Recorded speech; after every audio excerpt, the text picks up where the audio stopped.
Music's always been incredibly important to me ever since I was in my mid-teens.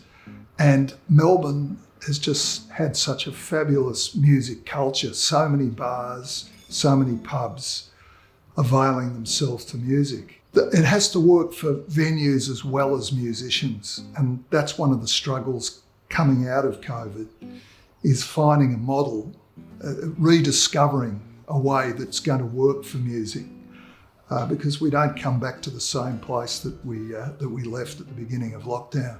COVID certainly hit everybody hard, but musicians particularly for many reasons.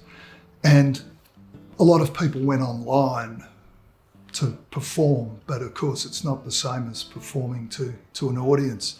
And the danger is that as we came out of lockdown, you don't come out at the same place that you went in.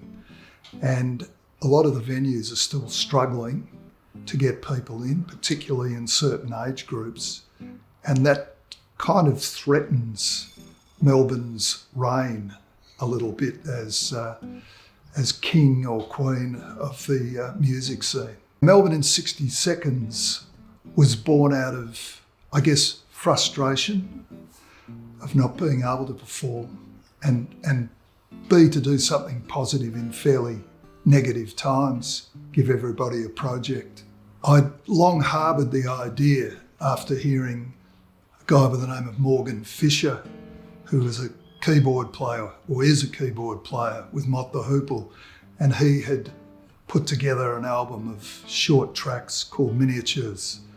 And I loved the idea, and it just seemed to me that at a time when we were all in lockdown, it was a perfect opportunity to put a project together that had a lot of short songs that kind of celebrated our town, or didn't even have to celebrate, it just had to reflect our town. That started with a few beers at the Lomond, or a few Guinnesses. I was always conscious that I was going to regret it, so the few Guinnesses gave me the courage to start the project, and once I'd started it, there was no turning back.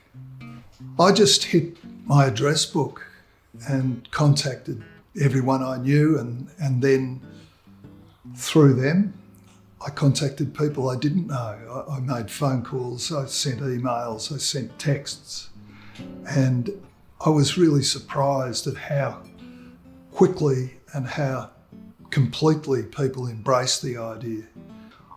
I think all musicians were sort of in not a great place during all the lockdowns for many reasons. One, they couldn't make a living. Secondly, they couldn't perform.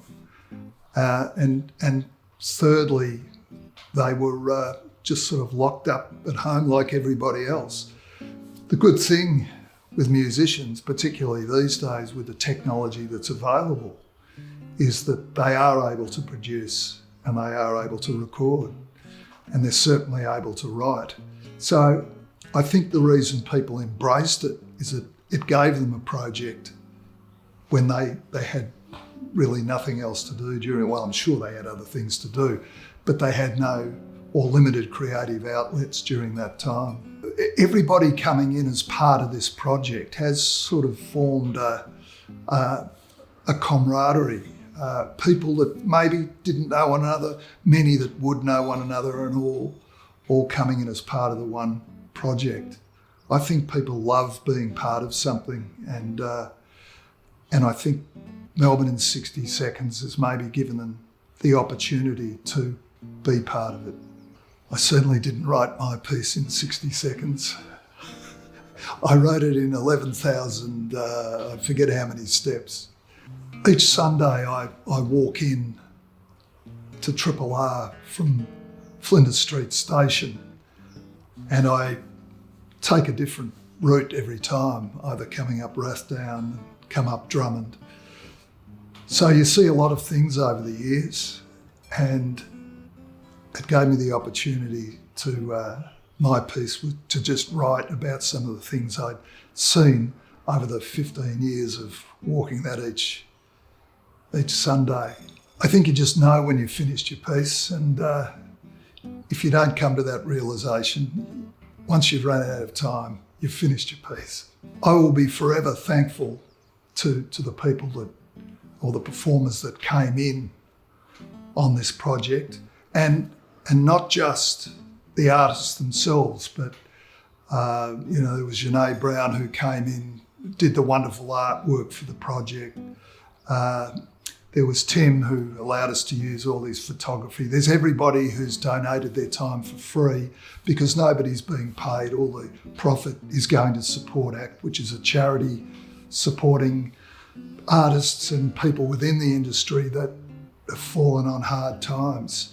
Of course, working with a 60-second limit is far different to the way performers are used to working. And it was interesting because some found it difficult because they were used to working with verse, chorus, whereas others found it more liberating.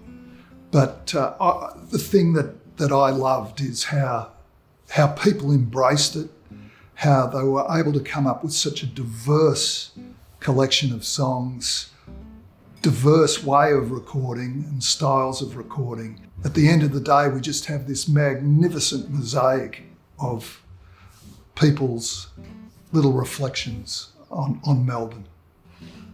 When we started the project, I think we were just in the moment. We're coming out of lockdown or we're in lockdown. But as time's gone by, it's nearly a year now, I'm seeing it in a different light. It's almost like a document of very extraordinary times.